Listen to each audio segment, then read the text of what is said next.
Good evening and welcome.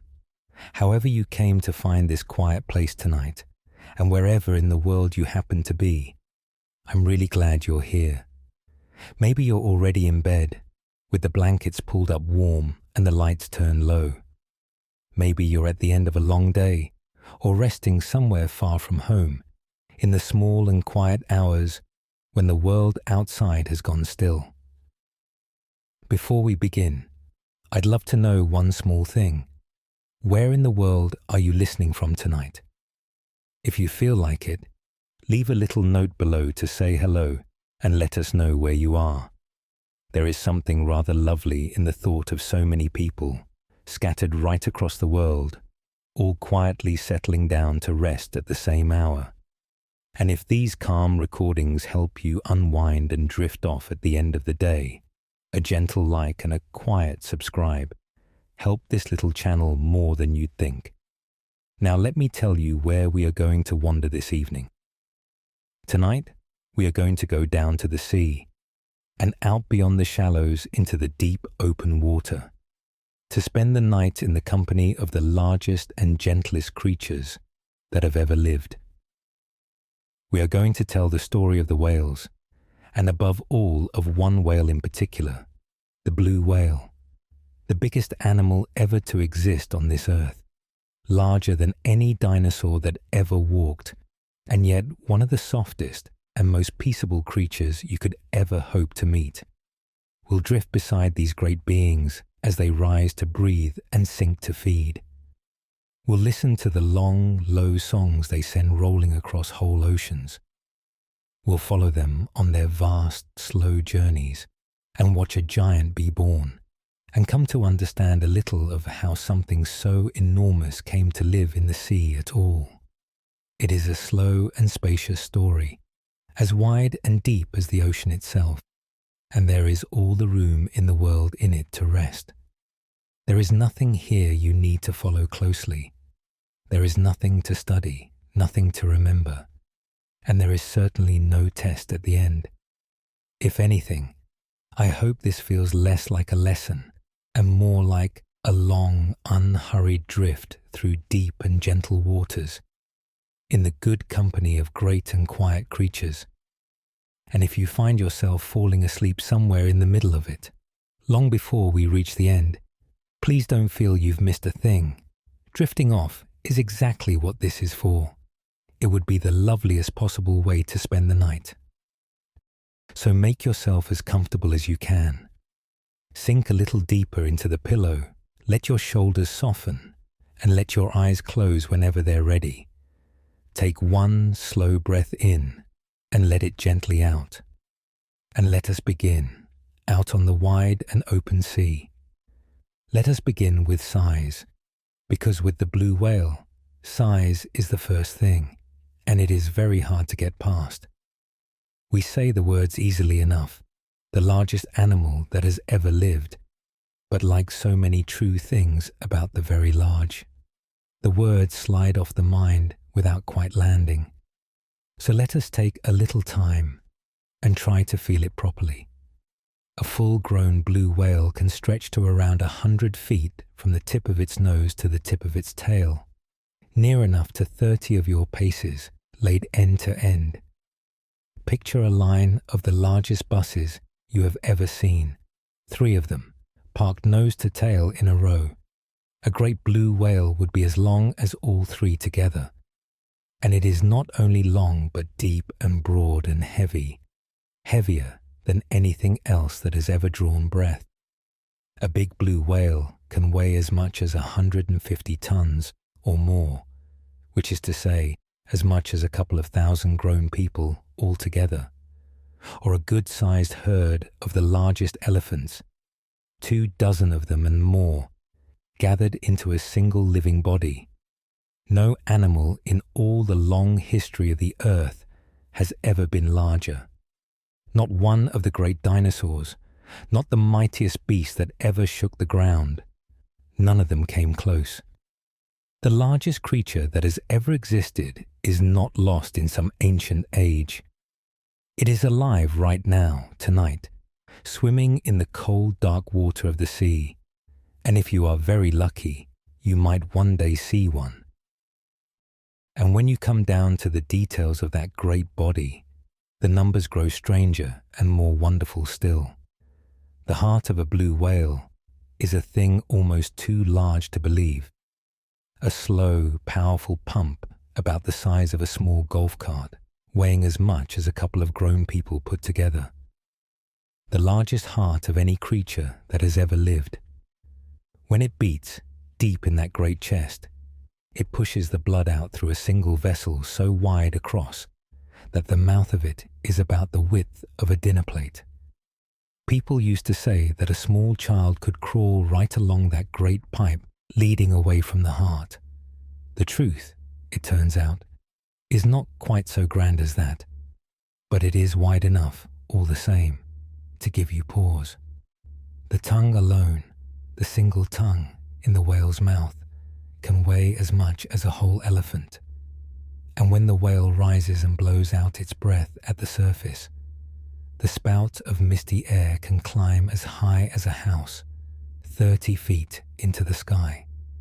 A tall, pale column that fishermen have watched for on the horizon for as long as there have been boats. I want you to sit with the gentleness of it, though, alongside the size, because that is the part people so often miss. A creature this enormous, you might imagine, would be a terror, some great devouring monster of the deep, and yet the blue whale is nothing of the kind. It has no interest in you at all, and could not harm you if it wished to. Its throat, for all the vastness of its body, is too narrow to swallow anything much larger than a beach ball.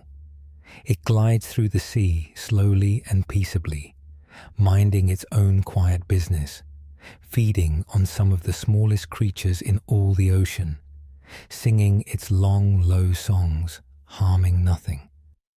It is the largest life there has ever been, and one of the mildest. There is something deeply calming in that, I think, that the biggest thing alive is also among the gentlest, moving through the deep water without menace, without hurry, simply living its enormous, peaceable life. Hold that picture as we go on. A creature as long as 3 buses and as heavy as a herd of elephants, drifting through the dark sea as softly as a cloud.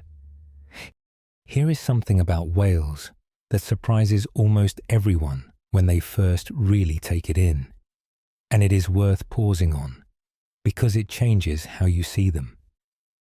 A whale is not a fish.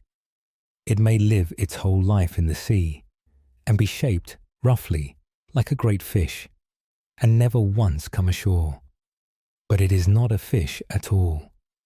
A whale is a mammal, the same broad kind of creature as a dog, or a horse, or a person. It is warm-blooded, its body kept warm from the inside just like yours. It breathes air into lungs, not water through gills, and must come up to the surface to breathe, or it would drown, exactly as you would. It gives birth to living young, not eggs, and it feeds those young on milk from its own body, as every mother mammal does. In all the ways that truly matter, a whale is far more like you than it is like the fish it swims among. It is a warm-blooded, air-breathing, milk-giving creature of the sea, a cousin of ours. In the great family of mammals, that happens to have made the ocean its home. And that raises a lovely question, one whose answer is one of the most remarkable stories in all of nature. If whales are mammals, like the creatures of the land, if they breathe air and are warm-blooded and nurse their young, then how did they ever come to live in the sea? The answer is that, an immensely long time ago, their ancestors walked upon the land, on 4 legs, as ordinary land animals. And then, over a vast stretch of time, step by patient step, they went back to the water. Try to picture it slowly. Somewhere around 50 million years ago, a span of time so long that the world itself was a different place, there lived along the edges of ancient warm seas, certain four-legged, hoofed animals, creatures that spent their lives at the meeting place of land and water. Perhaps they waded into the shallows to feed, or to escape danger, or to find the rich food that the water held. And those among them that were a little more at home in the water did a little better, and left a few more young, who were more at home still. And so, over countless generations, across millions upon millions of years, these creatures changed. Their bodies grew longer and more streamlined for swimming. Their front legs slowly became flippers. Their back legs, no longer needed, dwindled away to almost nothing until they vanished within the body altogether. Their nostrils crept, little by little, from the front of the face up to the very top of the head, becoming the blowhole through which a whale breathes today. Their tails broadened into great flat flukes for driving them through the water. Generation by generation, over a length of time the mind can barely hold, a walking animal of the shore became a swimming giant of the open sea. We know this happened not by guesswork, but because the story is written in stone. Buried in ancient rock, scientists have found the bones of the in-between creatures, the ones that were no longer quite land animals and not yet quite whales. There are fossils of early whales that still had legs, small ones, that could perhaps still hobble ashore, though their lives were mostly in the water. There are fossils showing the slow march of the nostrils up the skull, the slow shrinking of the hind limbs, the slow reshaping of the whole body for a life in the deep. It is one of the clearest and most beautiful records of a great change we possess, a walking creature, caught in the act, over the ages, of becoming a whale. And here is the detail I find most charming of all, and a lovely one to drift off wondering about. If you ask which creature alive today is the whale's nearest living cousin on land, the animal it is most closely related to, of all the beasts that still walk the earth, the answer is one you would never guess. It is the hippopotamus. That great heavy river dweller, wallowing in the muddy waters of warm lands, is, of all living things, among the closest relations of the mighty whales of the sea.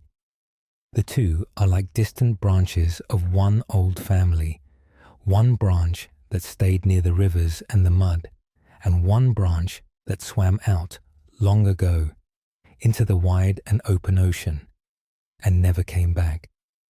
So the next time you picture a whale, know that it carries, deep in its ancestry, the memory of legs and of dry land, and of a time when its forebears walked beneath the sun. It is a return creature, a giant that gave up the land and went home to the water, and made, out there in the deep, the largest body life has ever built.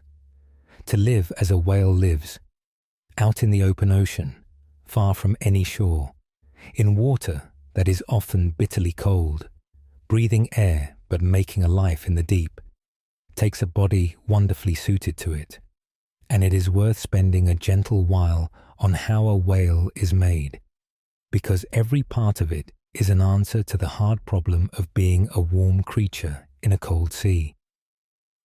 Begin with the cold, for the sea is a cold place, and a whale, being warm-blooded, must hold its warmth against water that is forever trying to steal it away. Water pulls heat from a body far faster than air does. You know this yourself, from how quickly you chill in a cool bath or a cold sea. And a whale spends its whole life immersed in it, often in the frigid waters near the poles where the richest food is found.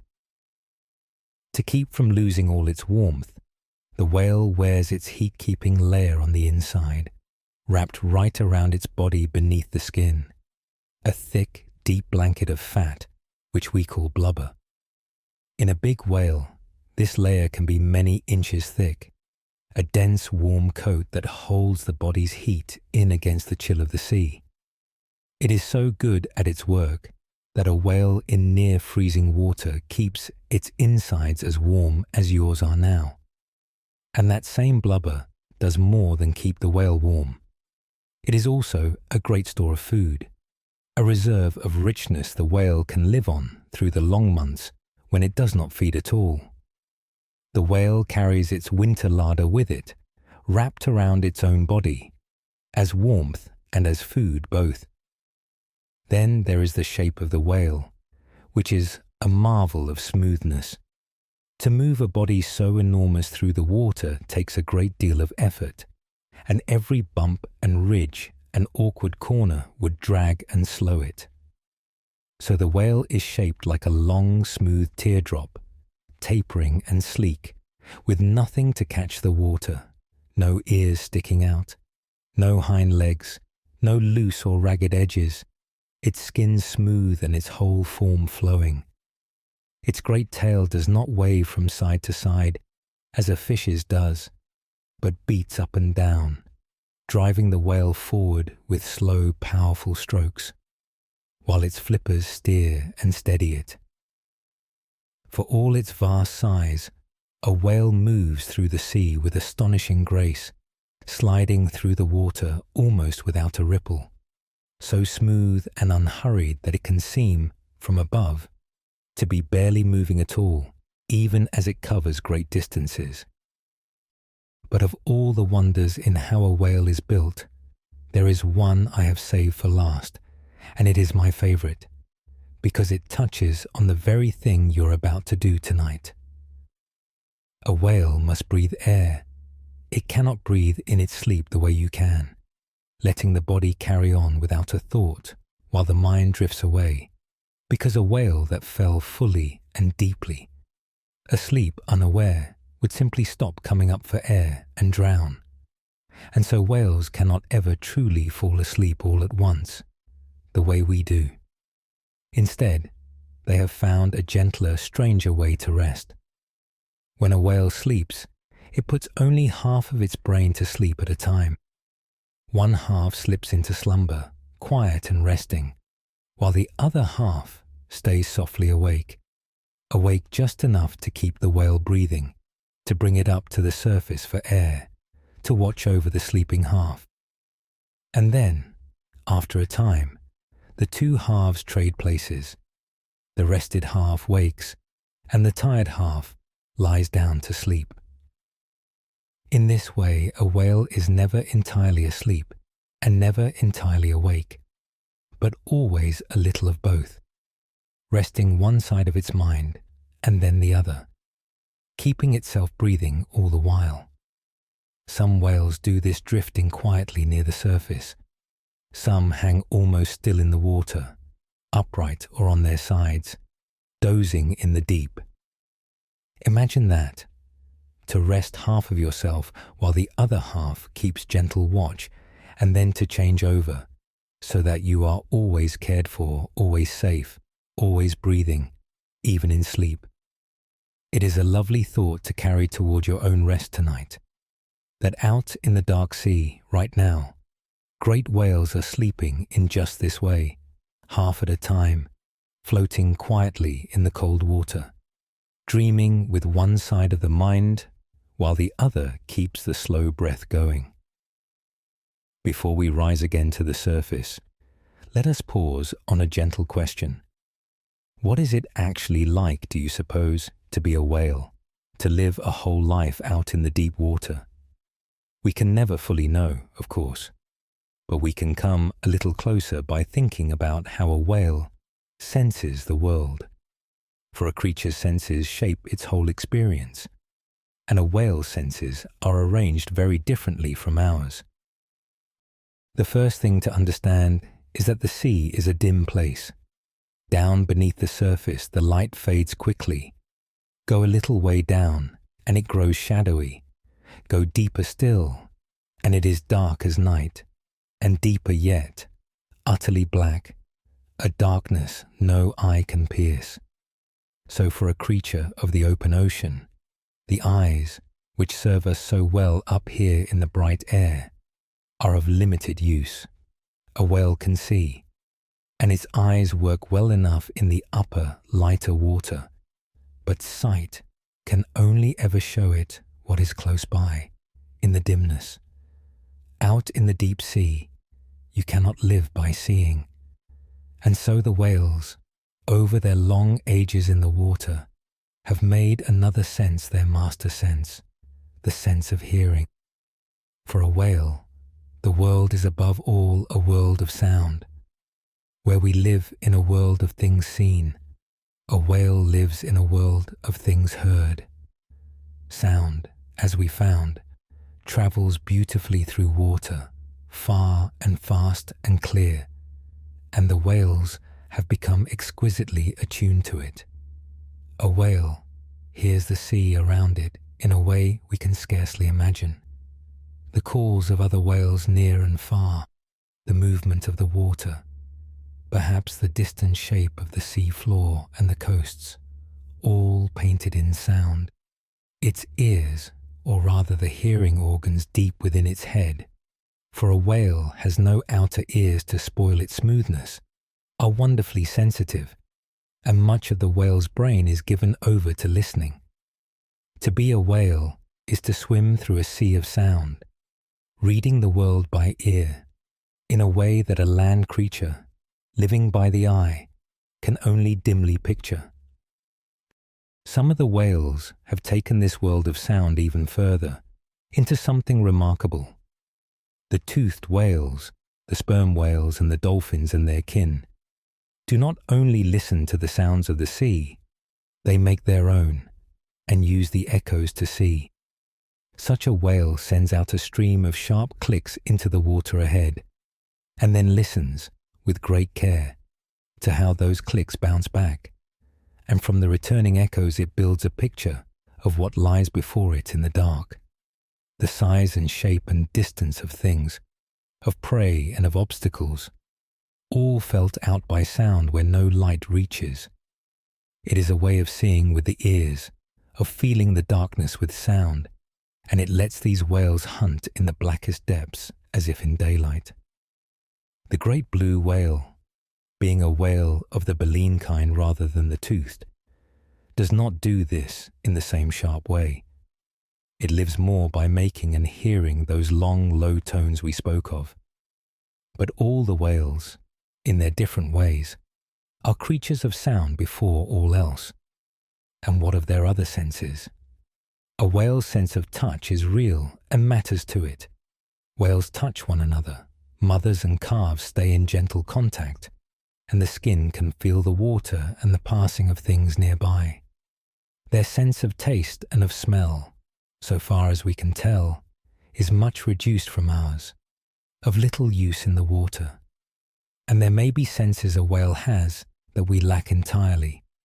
Some think the whales may feel the pull of the earth itself, sensing their way across the trackless ocean by something like an inner compass, though this is not fully understood. The honest truth is that much of a whale's inner world is closed to us. We cannot know what it is like, from the inside, to be so great a creature, in so deep a sea, living by sound in the dark. But it is a lovely thing to wonder about as you lie there, that there are minds out in the ocean tonight, taking in the world in a way profoundly unlike our own, hearing what we cannot hear, feeling the sea in ways we can only guess at, awake to a world we will never quite enter. Because a whale must breathe air, its whole life is shaped, in a quiet way, around the surface of the sea, around the coming up and the going down, the breath taken and the breath held.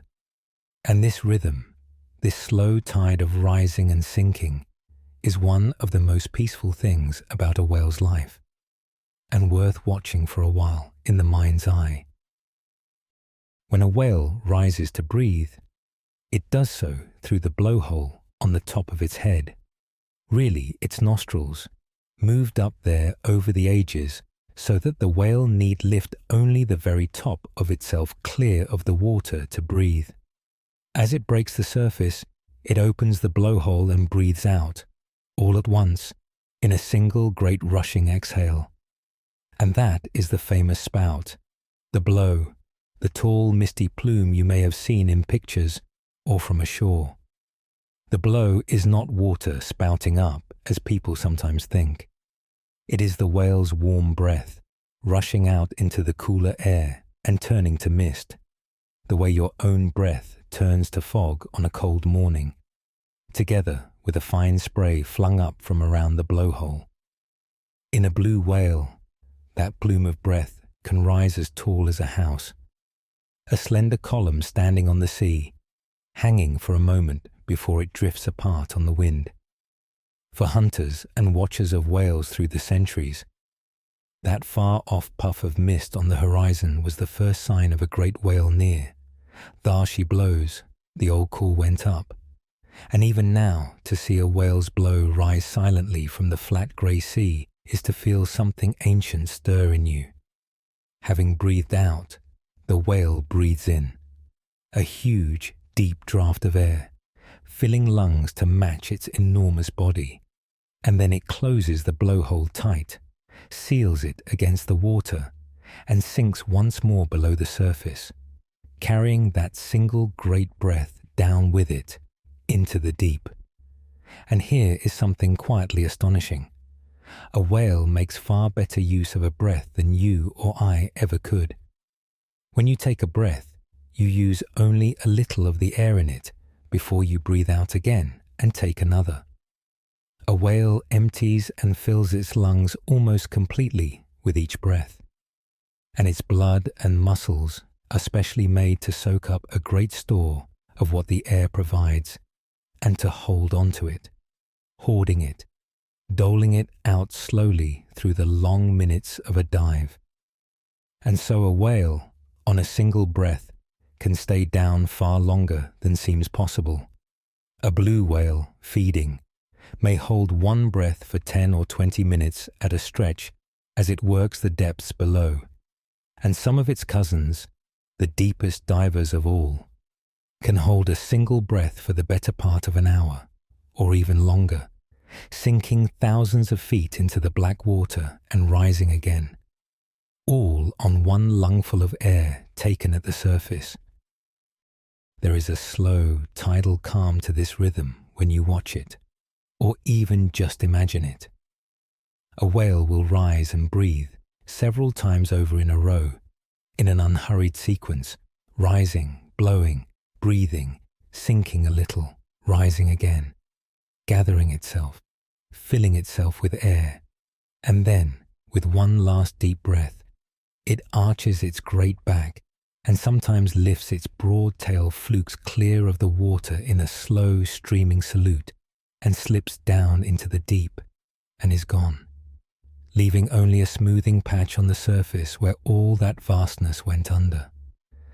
And down it goes into the quiet, holding its breath, feeding or travelling or resting in the dim water below for long minutes on end, until, at last, the need for air draws it slowly upward once more, and it rises and breaks the surface, and lets go that long-held breath in a great misty sigh, and breathes again, rising and sinking, breath and stillness, all through the day and all through the night, for a lifetime.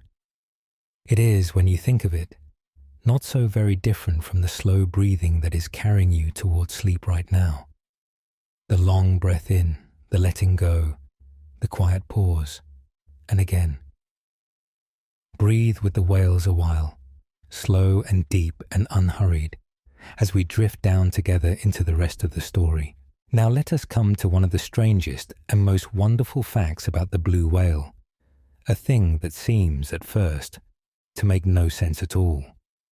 This creature, the largest that has ever lived, this 100-foot giant heavier than a herd of elephants, feeds almost entirely upon one of the very smallest creatures in the whole sea. To build and keep that immense body, the blue whale eats tiny things, little shrimp-like creatures, barely the length of your finger, and often much smaller than that. It is as though the biggest animal in the world had chosen to live on grains of rice. And the way it manages this, gathering the smallest food into the largest body, is one of the great marvels of the living world. These tiny creatures the blue whale lives on are called krill, and though each one is small, they are among the most numerous animals on the whole planet. In the cold, rich waters near the poles, krill gather in swarms almost beyond imagining. Great drifting clouds of them, reddish and shimmering, so vast and so dense that they can stretch for miles through the water and colour the sea itself. It is these great swarms that the blue whale seeks, travelling to the cold seas where the krill are thickest, for only such a boundless supply of tiny food could ever fill so great a body. Where the krill gather in their millions upon millions, the giant comes to feed. But the blue whale has no teeth with which to catch and chew such small and slippery prey. And here is where its wonderful method comes in. Instead of teeth hanging down from its upper jaw, the blue whale has row upon row of long, fringed plates, made of the same stuff as your own fingernails and hair. We call these plates baleen, and together they form a kind of great comb, or a coarse curtain, or a sieve, lining the mouth on either side. The plates are smooth on the outside, but frayed on the inner edge into a thick mat of bristles, like the teeth of a comb worn soft. And this baleen is the secret to the whole thing. It lets the whale do something no toothed creature could. It lets the whale strain its food from the water, catching the tiny krill while letting the water itself pour away. Watch in your mind how it is done, for it is a spectacular thing. The blue whale finds a great swarm of krill, and it does not nibble at the edges but takes the whole thing in one tremendous gulp. It opens its vast mouth wide and lunges forward into the swarm, and as it does, the pleated skin of its throat, which folds and stretches like the pleats of an accordion, balloons out enormously, so that the whale takes into its mouth a volume of water and krill greater than the whole of its own body. In a single lunge it engulfs a great room's worth of the sea, krill and water together, its throat swelling to a size that seems impossible. And then it closes its mouth and slowly pushes all that water back out, squeezing it forward with its huge tongue, forcing it out through the baleen plates. The water streams away through the sieve of baleen and back into the sea. But the krill, all those countless tiny creatures, cannot pass through. They are caught on the inner bristles, held back, trapped inside, and the whale sweeps them up with its tongue and swallows them down. Water in by the roomful, water out through the sieve, and the tiny harvest kept. It is filter feeding on the grandest scale in all of nature. The largest mouth in the world, opening and closing on the smallest of prey. And the whale must do this a great many times, for it takes a huge quantity of such tiny food to feed such a body. In the rich season of feeding, a blue whale may eat some 4 tons of krill in a single day, and by some recent reckonings, when the swarms are thick, a great deal more even than that. Millions upon millions of the little creatures, gathered day after day, gulp after massive gulp. And here is the gentle rhythm behind it, one that shapes the whole of a blue whale's year. The whale does not feed like this all the time. It gorges through the short, rich season, in the cold waters where the krill swarm, eating and eating, laying down that thick blubber, filling its larder. And then, for much of the rest of the year, when it travels to warmer waters where there is little to eat, it may barely feed at all, living instead on the great store of fat it built up in the season of plenty.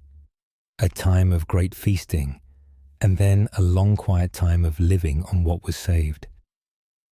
The biggest animal there has ever been, sustained by the smallest of creatures, gathered in their countless millions and strained gently from the sea. If the size of the whale is the first wonder, its voice is surely the second, and for many people it is the one that stays with them longest. For whales are among the most musical and far-speaking creatures on the earth, and the sounds they make are like nothing else in all of nature. Down in the dark water, where the eye can see very little, the whales live in a world of sound, and they fill that world with long, low, rolling voices that carry across distances almost beyond belief. The blue whale, in particular, has one of the deepest and most powerful voices of any creature alive. Its calls are extraordinarily low, so low, many of them, that they lie at the very bottom edge of what a human ear can hear, or even below it, felt more as a deep trembling in the chest than heard as a sound. These are not the high, chattering squeaks you might expect. They are long, slow, moaning tones and deep throbbing pulses, unhurried and immense, drawn out over many seconds, sinking down into registers deeper than the lowest note of the largest organ. And they are astonishingly loud, among the loudest sounds made by any animal anywhere. A blue whale calling in the deep is putting out a sound of tremendous power, a great low voice rolling out through the water in every direction. And because it is so low and so strong, that voice can travel through the sea for great distances, for tens and quite possibly hundreds of miles, rolling on and on through the dark water, far beyond where any light could reach. Why do they sing? Here I must be honest with you, in the gentle way this channel always tries to be, because the truth is that we do not entirely know. We can say some things with fair confidence. Much of the whale's sound is surely for keeping in touch across the vast and lonely spaces of the open sea. For one whale to find another, to say, in effect, "Here I am. Where are you?"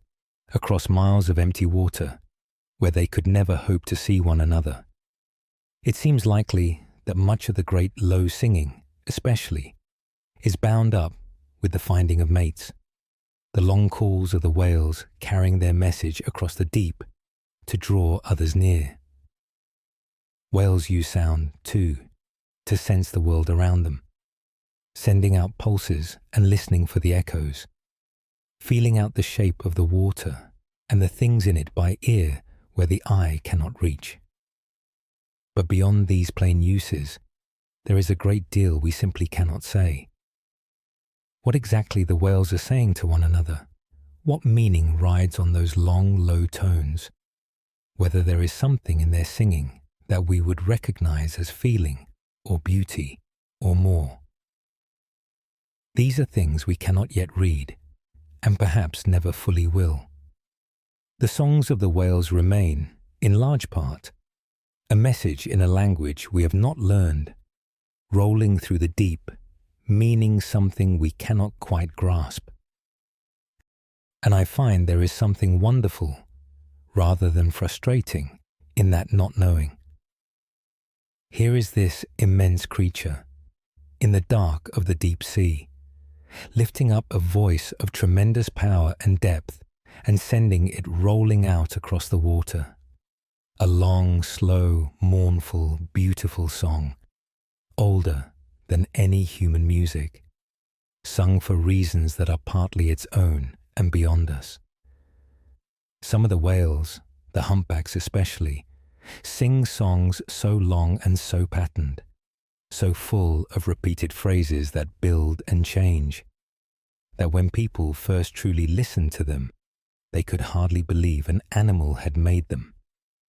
The songs go on for many minutes and then begin again, and all the whales in a wide region will sing the same song, and slowly, over the seasons, that shared song will change, drifting into something new, as if it were a tune passed along and altered among them. We do not know why they do this either, not really, but to lie quietly and imagine it, a whale alone in the immense dark sea, singing a long and complex song into the water, and other whales far off hearing it and answering, and the song itself slowly changing over the years, is to feel how much wonder there still is in the world, and how much of it goes on, unheard by us, in the deep places. Let us stay a little longer with the sound of whales, because there is more to marvel at in how far their voices carry, and it comes down to a lovely fact about the sea itself. That water is a far better carrier of sound than air. In the open air, a sound spreads out and fades quickly. Call across a field, and your voice is soon lost. But in water, sound travels much faster and much farther, and holds together over great distances in a way it never could in air. The sea, which is so dim and so difficult for the eye, is wonderfully clear and open to the ear. And the whales, living in that world, have made themselves into creatures of sound, sending their voices out through a medium that carries them like nothing on land could. There is, in the deep ocean, an even stranger and more beautiful thing at work, a kind of hidden channel far down beneath the surface, through which low sounds can travel for extraordinary distances. At a certain depth, the conditions of the water are just so, in a way we needn't spell out tonight, that a low sound entering that layer is gently held within it, kept from spreading up or down, and guided along it, on and on, losing very little of its strength. It is a little like a whispering gallery in a great domed hall, where a whisper against the wall travels around the curve to the far side, faint but clear, when it would have died away at once in the open. Deep in the sea there is such a gallery, running through the ocean, and a whale's low call, dropped into it, may travel along that channel for a very long way indeed. Just how far the whales truly speak across the sea is not fully settled, and I would not want to overstate it. But there is real reason to think that, through this deep channel, the great low voices of whales may carry across whole stretches of ocean, so that a whale singing in one part of the sea might, in principle, be heard by another an immense distance away. Imagine that, a single voice reaching across a piece of the ocean, through the quiet deep, to some far-off listener, unseen and unknown. And this brings me to a gentle story that many people find deeply touching, and that seems to belong here in the dark and quiet. The story of a single whale, out in the great Pacific, whose voice was different from all the others. Many years ago, listeners who study the sounds of the sea began to notice, among all the calls of the whales, one particular voice that did not sound like any of the rest. It called at an unusually high pitch for a great whale, a note higher than the deep tones of the blue whales and the fin whales around it. And it seemed to travel alone, its odd call turning up here and there across the ocean, year after year, never quite matching the voice of any known kind of whale. And people, hearing of this, gave it a tender name. They called it the loneliest whale in the world, imagining it as a creature singing in a voice that none of its own kind could quite answer, calling out across the empty sea for a companion who never came. It is a story that has moved a great many people, and it is easy to see why. There is something in it that touches the loneliness we all know a little of.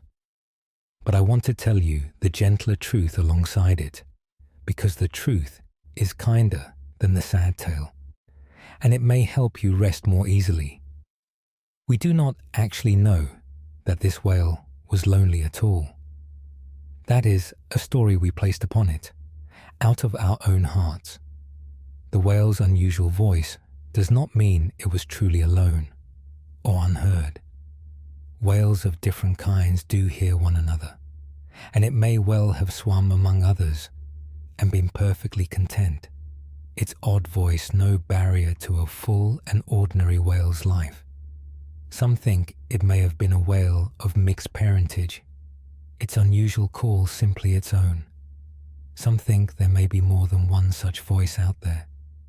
The honest position is that we do not know its story, and that the loneliness was ours to imagine, not necessarily the whale's to feel.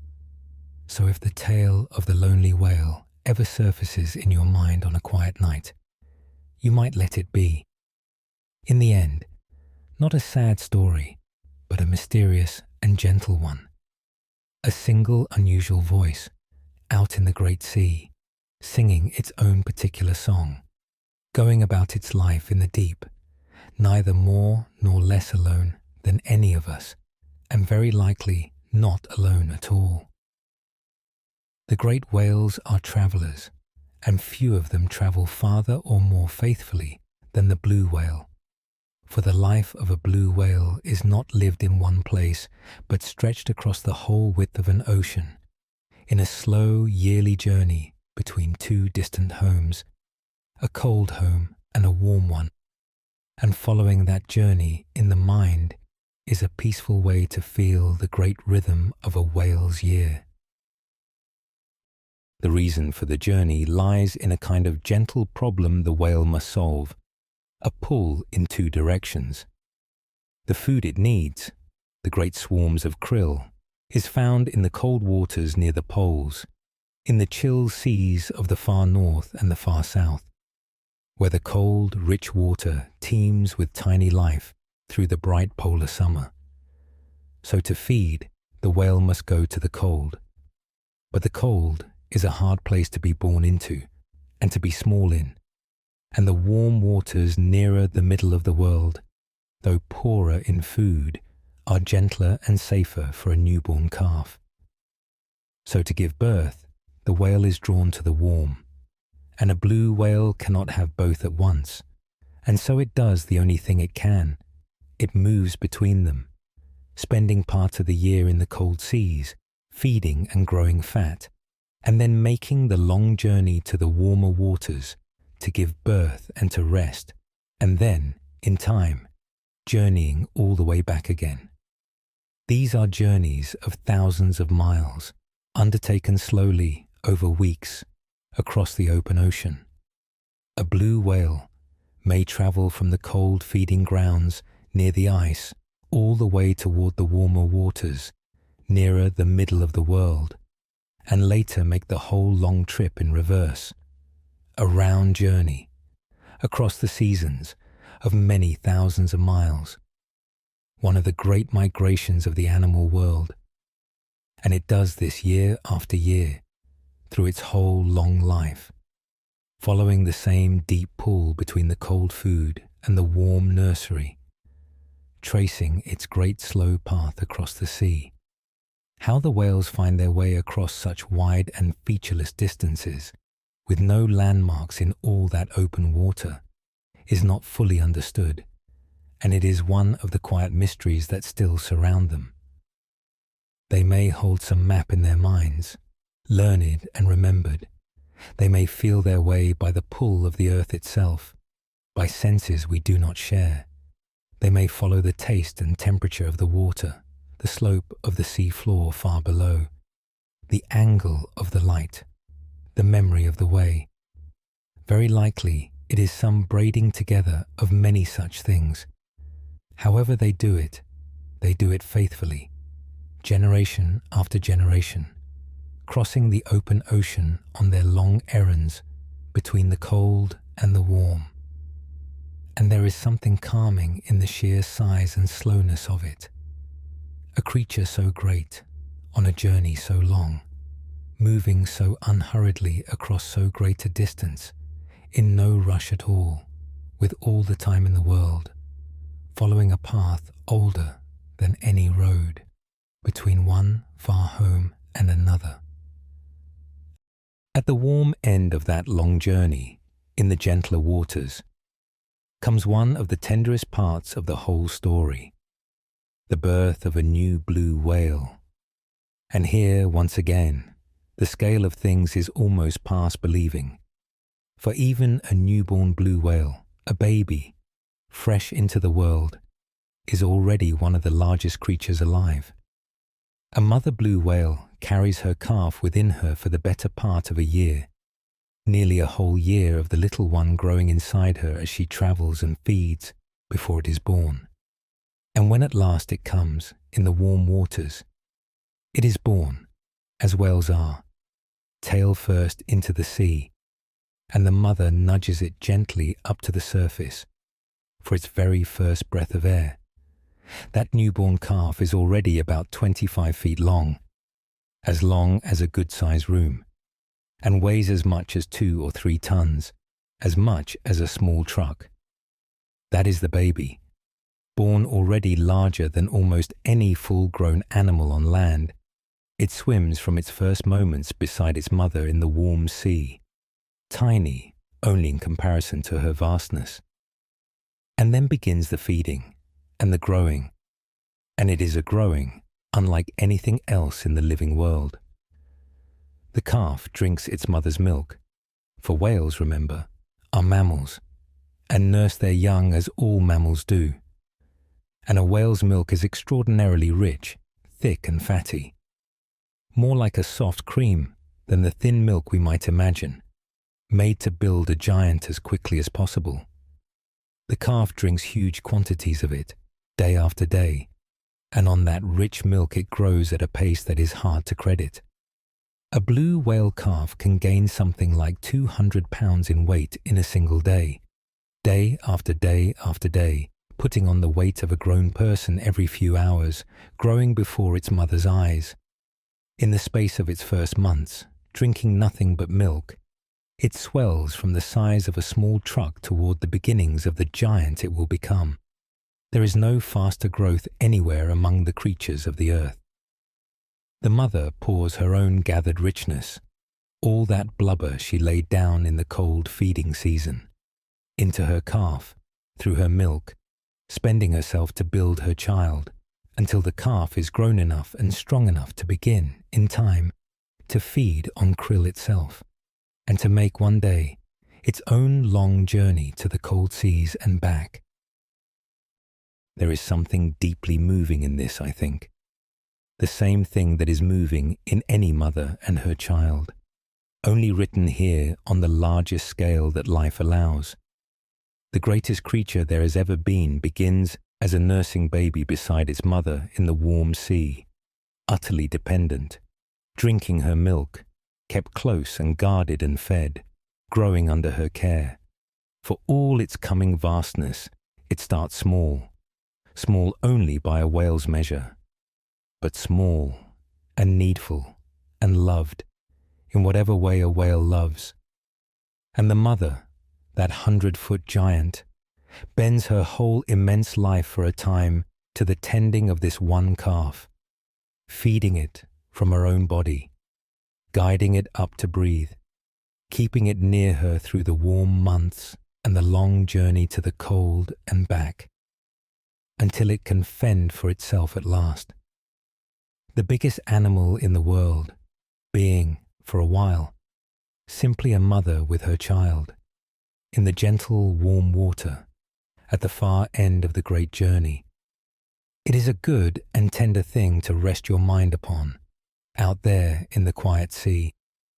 We have spoken of the bond between a mother whale and her calf, the closest bond in a whale's life. But what of the wider life among whales? Are they solitary wanderers of the deep, or do they live together in company, as we do? The answer, it turns out, differs from one kind of whale to another, and there is real tenderness in some of what we have learned. The blue whale, our great giant, is often a rather solitary creature, or nearly so. Blue whales are frequently seen alone, or in loose, scattered pairs, spread far across the open sea, each going largely about its own life. And yet, even they are not truly cut off from one another, for their long, low voices, carrying so far through the water, keep them in a kind of contact across the miles, so that a blue whale swimming alone may be, in a sense, in the company of others it cannot see, all of them within earshot across the deep.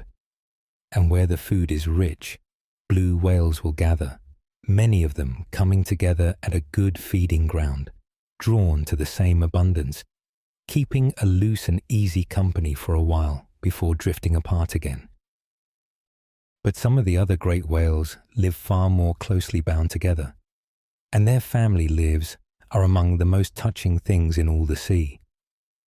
The sperm whales, those deep divers of the dark, live in devoted families, groups of mothers and their young who stay together through the years, sharing the care of the calves, so that while a mother dives deep to hunt, others of the family watch over her little one at the surface, keeping it safe until she returns. They are known to gather close together, to touch, to keep company, to live their long lives in the warmth of the group. And the orcas, those great hunters of the dolphin kind, live in families closer still, families that stay together for life, young and old, mothers and grandmothers and their offspring, swimming together year after year, each family with its own ways and its own particular calls, a kind of shared speech and custom passed down from the old to the young. There is, in such whales, something we can only call culture, habits and songs and ways of living, learned from one another and handed down the generations, changing slowly over time, shared among a people. There are signs, too, that the whales feel their lives deeply, in ways we can recognize even if we cannot fully know them. Whales have been seen to stay beside a companion in trouble, unwilling to leave it. Mothers who have lost a calf have been seen to carry the little body with them, holding on to it, keeping it near for days on end, in what looks, to any watching human heart, unmistakably like grief. I want to be careful here, and honest, as always. We cannot climb inside a whale's mind, and we must be gentle about claiming to know what it feels. But it is hard to watch such things and not sense that there is a rich inner life at work, that these great creatures form bonds and feel their breaking, that they know something of companionship and of loss. And there is, I think, a quiet comfort in that thought as much as a sadness, that we are not alone in caring, that out in the deep sea there are other creatures who hold their families close and grieve and keep one another company through the long, dark water. The sea is full of feeling lives, tending to one another as we tend to ours. The great whales are not only immense, they are long-lived, moving through the years at a slow and patient pace. And a blue whale, if it is left in peace, may live a very long time indeed. There is something restful in that alone, that these gentle giants are in no more hurry through their years than they are through the water, living out lives that stretch across many human decades. A blue whale may live to something like 80 or 90 years, as long as a long human life, and perhaps longer still. Which means that a blue whale swimming in the cold sea tonight may have been alive before you were born, and may still be swimming there long after, carrying its slow life quietly across most of a century.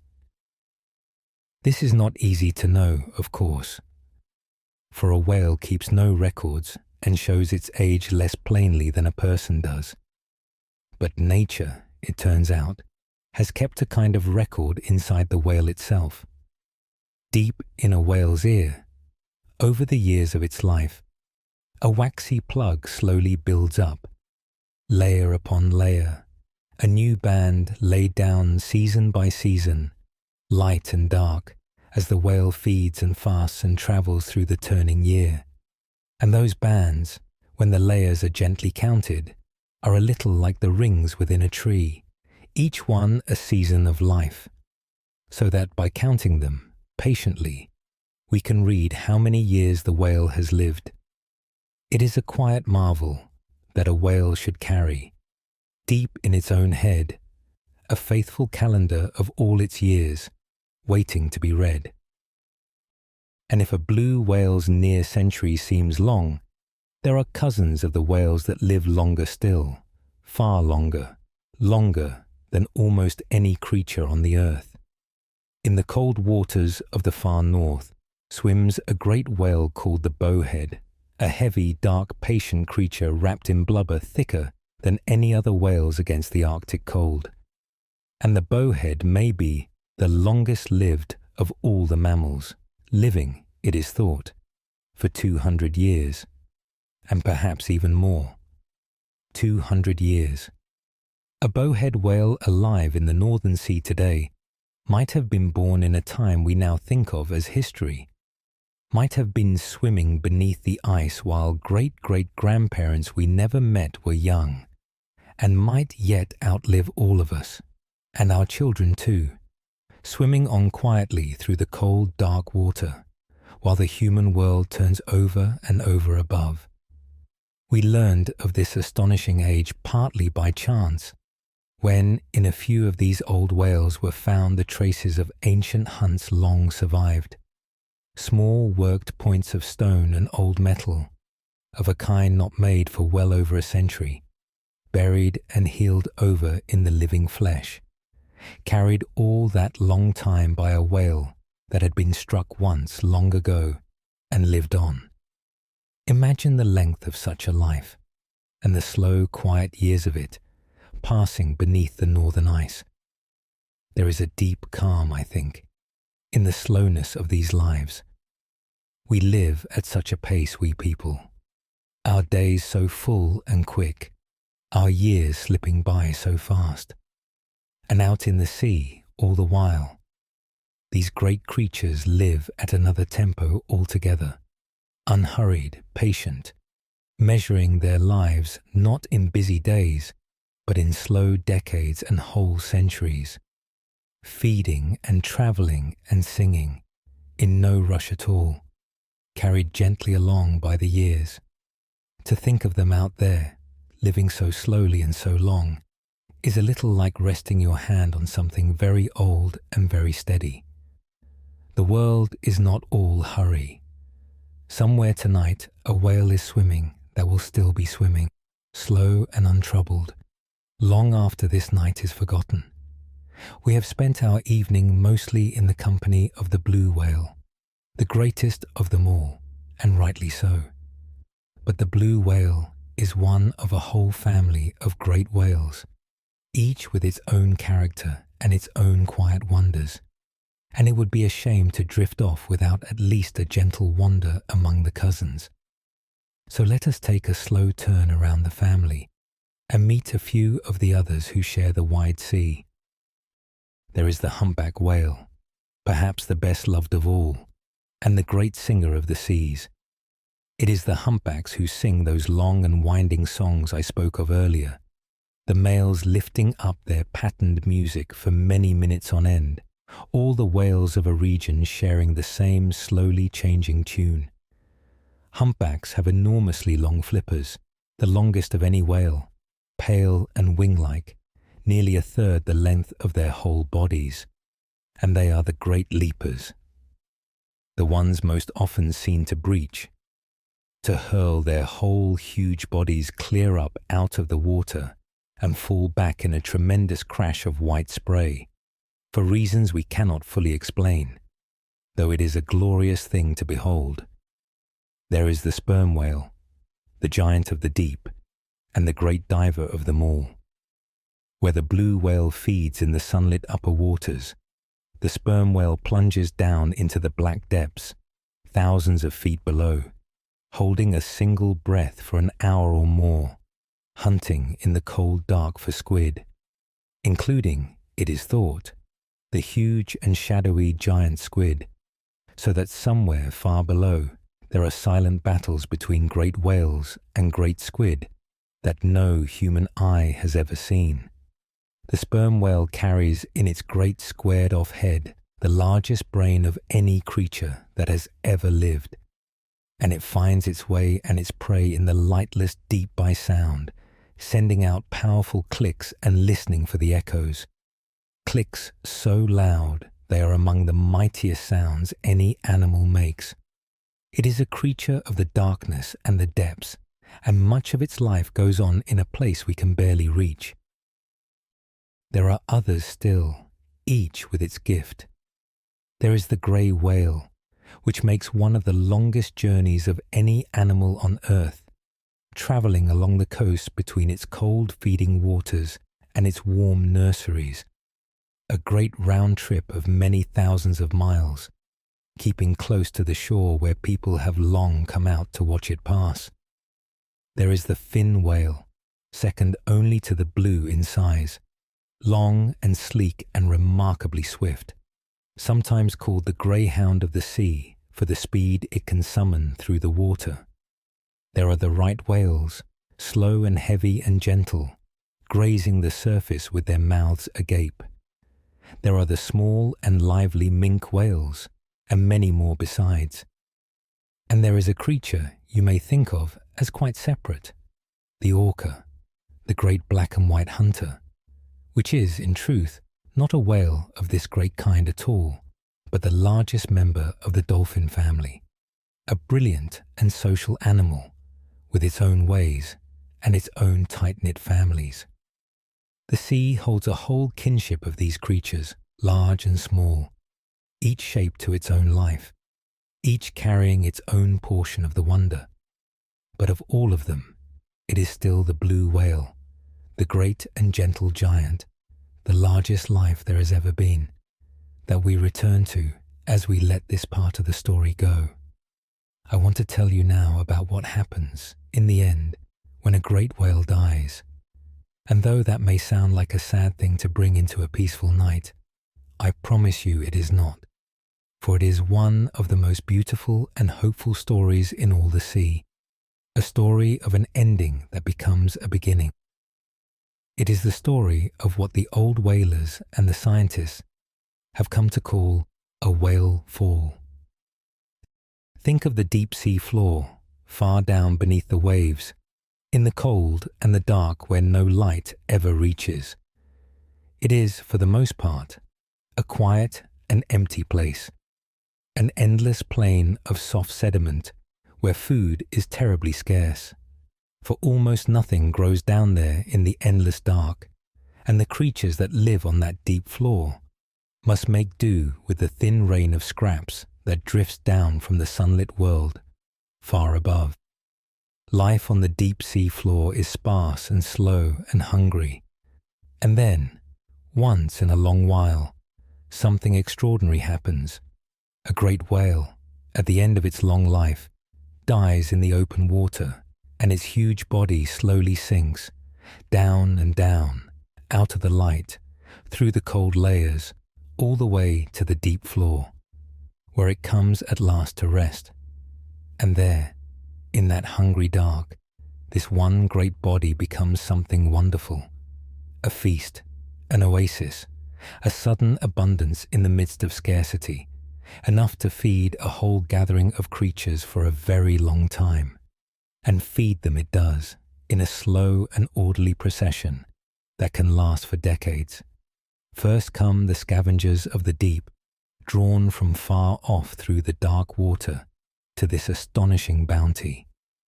And over months and years they feed on the whale's flesh until the great skeleton lies bare on the sea floor. Then come others, smaller creatures that work their way into the bones themselves, feeding on the richness held within them, so that the skeleton too, slowly, over many more years, gives up its store of life. whole small worlds spring up around a single fallen whale, gardens of strange and specialized creatures, some of them found nowhere else in all the ocean, but on the bodies of dead whales, living their entire lives on this one slowly vanishing gift from the world above.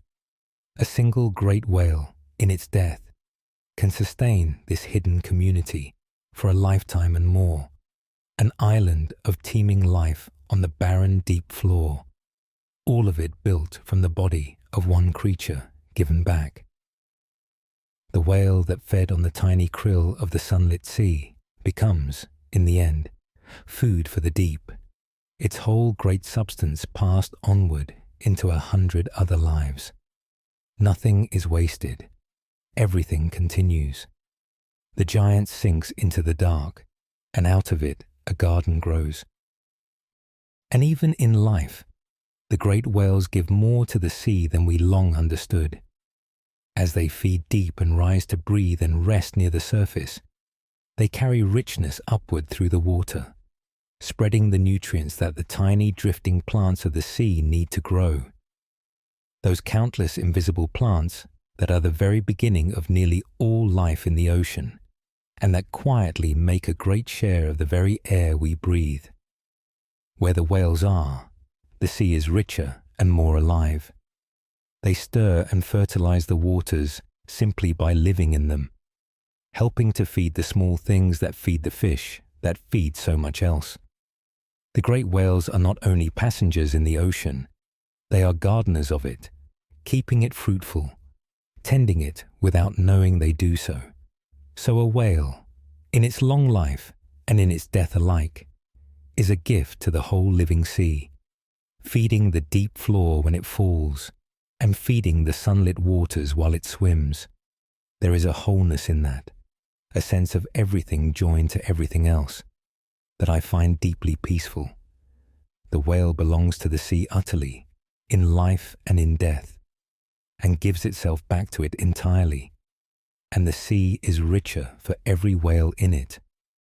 There is one more part of the whale's story that must be told, and I want to tell it gently, and to leave you, above all, with its hopeful ending, for it is a story that begins in sorrow but turns, in our own time, toward light. It is the story of how the great whales were very nearly lost, and of how they are slowly coming back. For a very long time, people hunted whales. In older days, this was done in small boats, by hand, at great danger, and it took relatively few whales from the great populations of the sea.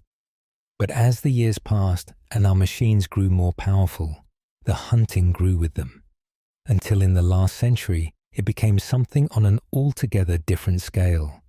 Great ships that could find and take even the largest and fastest whales, far out in the remotest oceans, in massive numbers.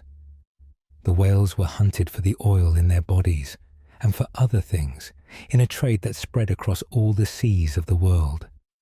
And the blue whales, the greatest of all, being so large and so rich a prize, were hunted hardest of any.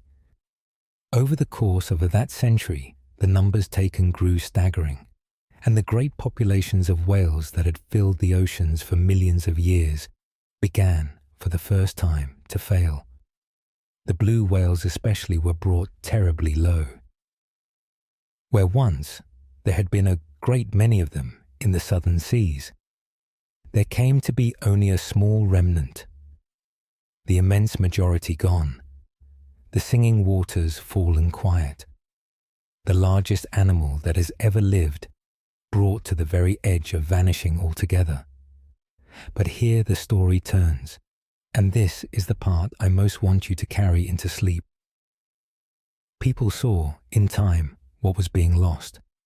There grew, across the world, a change of heart, a widening understanding that these great and gentle creatures were precious almost beyond reckoning, and that to lose them forever would be a wound that could never be healed. And remarkably, the world acted.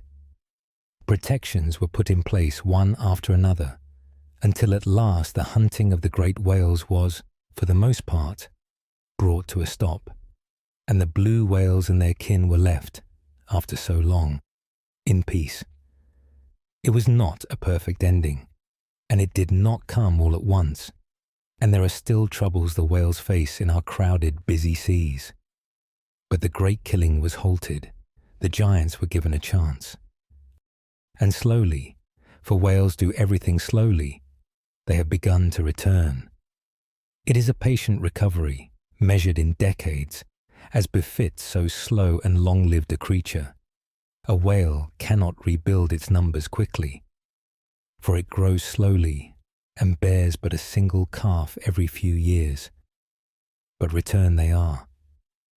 In sea after sea, the great whales are being seen again in growing numbers, their populations climbing back, their long, low songs once more rolling through waters that had gone silent.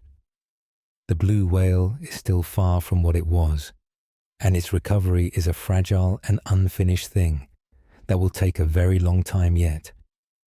But it is happening. The largest creature that has ever lived, brought so close to the edge, did not go over it. It is still here, still singing, still crossing the oceans on its ancient journeys, slowly coming back. And I find that one of the most hopeful things I know, proof that we are capable, when we choose, of mending some of the harm we do, of stepping back from the edge, of letting something wonderful recover and go on. The whales are still out there tonight, and there are a little more each year, a few more of them than there were. You might wonder, after all we have said tonight, how we have come to know any of this at all, for the whales live out in the open ocean and down in the deep, mostly far from any watching eye, hidden beneath the surface for all but a few moments of breath. How do we learn the ways of creatures whose lives are lived so largely out of our sight? The answer is a story of patience and gentleness, of watching and listening from a respectful distance over many years, and it is a rather beautiful one. Much of what we know began simply with watching, from small boats and from headlands, people following the whales, noting where they went and what they did, hour by hour and season by season. And someone made a lovely discovery that changed everything, that the whales can be told apart, one from another, as surely as people can. The great tail flukes that a whale lifts as it dives, and the markings and scars along its body are different on every single whale. Each one patterned in its own particular way, a natural fingerprint that stays with the whale through its life. And so, by carefully photographing those tails and markings, patient researchers learn to recognize individual whales, and to name them, and to greet the same whale again years later, in a different sea, and know it, following the lives of particular whales across decades, coming to know their journeys, their calves, their long histories. Whole records now exist of individual whales tracked over lifetimes, built up gently, one sighting at a time, with nothing more than a camera and a great deal of patience. We have learned, too, to listen. By lowering sensitive listening devices deep into the sea, we can hear the songs and calls of the whales across great distances, gathering their voices from far out in the dark water. And by these means we can tell where the whales are, and how many, and follow their singing across whole oceans without ever seeing them at all. It was by such listening that we first came to understand how far the whales speak, and how their songs slowly change over the seasons. And it was by listening that the tale of that one unusual, lonely-sounding voice first reached us. And in more recent times, gently and with great care, we have found ways to travel with the whales for a little while. Researchers can now fix a small recording device to a whale's back, held on softly by suction, so that it does the animal no harm and slips off again by itself after a day or so, to float to the surface and be gathered up. And in that day, the little device rides along with the whale, quietly noting where it goes, how deep it dives, how it moves and turns and lunges to feed, so that afterward we can follow, hour by hour, a single day in the life of a great whale, down into depths we could never follow ourselves. Through such patient and gentle means, without ever troubling the whales, we have slowly built up the picture I have shared with you tonight. And yet, and this is the part I love best, for all we have learned, so very much about the whales remains unknown to us still. We have never watched most of what they do down in the deep. We do not know truly what their songs mean, or all of what passes between them, or the full shape of their inner lives. Every year we learn a little more, and every year the mystery seems only to deepen and grow richer. There is something wonderful in that, and something humbling, that these great creatures, the largest that have ever lived, sharing our own world and our own age, keep so much of themselves hidden from us still, out in the deep water, going about lives we have only begun to glimpse. The whales keep their secrets, and perhaps it is right that they should. We have drifted a long way together tonight, out across the wide sea and down into its deep, in the company of the great whales, and it is nearly time to let the words go quiet and let ourselves sink the rest of the way into sleep. So let me gather the night gently, one last time, before I lower my voice for good. We began with the sheer size of the blue whale, the largest life there has ever been, longer than 3 buses, heavier than a herd of elephants, and yet one of the gentlest creatures alive, feeding on the tiniest of prey and harming nothing. We saw that whales are not fish but warm-blooded, air-breathing mammals, cousins of ours, whose ancestors once walked upon the land and, over ages beyond counting, went home to the sea. We watched them rise to breathe and sink to feed, and rest half of the mind at a time so as never to stop breathing. We listened to their long, low songs rolling across whole oceans, and let the sad tale of the lonely whale become a gentle mystery instead. We followed their immense, slow journeys between the cold seas and the warm, and watched a giant be born and grow, and learned how long and slowly the great whales live. We saw how a whale, even in its death, becomes a garden of life on the deep sea floor, and how, brought once to the edge of vanishing, the great whales are slowly, hopefully, coming back. And here is the thought I would leave you to sleep on, offered softly, to carry down into the dark. Right now, as you lie here, out in the cold, dark sea, the great whales are swimming. Some are diving quietly into the deep, holding a single breath. Some are rising to blow a tall, misty plume into the night air. Some are resting near the surface, half of the mind asleep and half softly awake, floating in the black water beneath the same stars that are over your roof tonight. And some, somewhere out there, are singing, sending their long, low, ancient songs rolling out across the miles of dark water, to be heard by others far away. All of it going on, this very night, whether or not anyone is watching, in the great and gentle sea. There is nothing you need to do about any of it. There is nowhere you need to be. You can simply let it be true, and let the thought of those great, calm, slow-living creatures, breathing and singing out in the dark, carry you the rest of the way toward your own rest. So let your body grow heavy now, and let the bed hold all of your weight, the way the sea holds the whales. Let your breathing slow on its own, without your help. The long breath in, and the gentle letting go, and the quiet pause. And again, like a whale rising and sinking through the night. Let the thoughts of the day drift off and grow small and far away, like the fading of a distant song across the water. There is nothing left to understand tonight, and nowhere to go but down into sleep, gently, in your own good time. Sleep well. Somewhere out in the deep, the great whales are singing you down into the dark. Let them carry you. Good night, and rest now. Rest.